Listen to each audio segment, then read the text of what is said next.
បាទសួស្តីបងប្អូននៅក្នុងបណ្ដាញសង្គម YouTube ទាំងអស់គ្នាបាទណែបន្ទាប់ពីដាក់ស្មៅអុយស៊ីហើយមកវគ្គឥឡូវយកមកបាញ់ទឹកចង់ហាថ្ងៃបាទឲ្យស្ងួតខ្លួនដើម្បីសម្លាប់មេរោគបាទឥ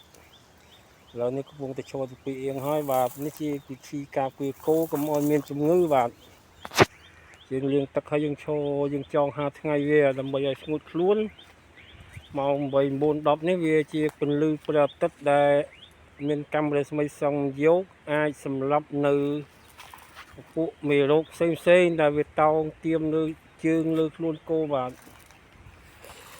ដូច្នេះដើម្បីបញ្ជៀសកុំឲ្យមានជំងឺអីផ្សេងយីដល់គោបាទយើងត្រូវតែលាងទឹកវាជាប្រចាំហើយចង់ហាថ្ងៃ1ម៉ោង2ម៉ោងទៅដើម្បីឲ្យវាសម្លាប់មេរោគបន្ទាប់មកយើងយកចូលមកលុបដាក់ស្មៅឲ្យស៊ីតែម្ដងឥឡូវនេះកំពុងតែឈរបង្ហាញរៀងបាទឈរទី2អៀងបាទផើមជិត5ខែហើយបាទដល់ថ្ងៃទី25នេះខែ1នេះបាន5ខែគត់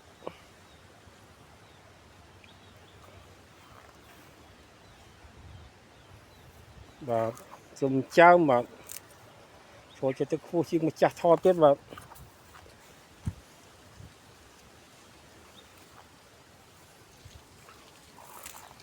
ស៊ីស្មៅខ្ចីនេះអាចបាទទឹកបាញ់លាងស្អាតហើយ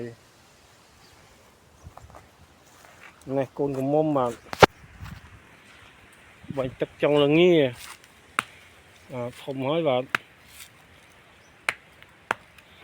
យូជិតមកខួបហើយ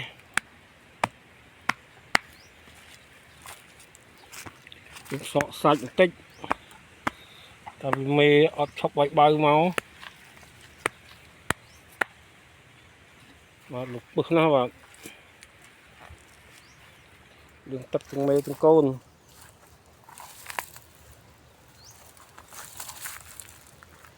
មានបោកមានចិត្ត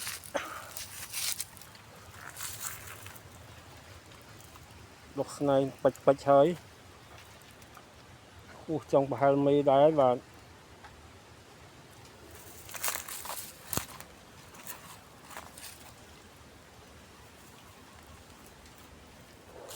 បាទវីដេអូខ្លីបាទសូមអរគុណសូមជម្រាបលាបាទបងប្អូននៅក្នុងបណ្ដាញសង្គម YouTube ទាំងអស់គ្នាបាទ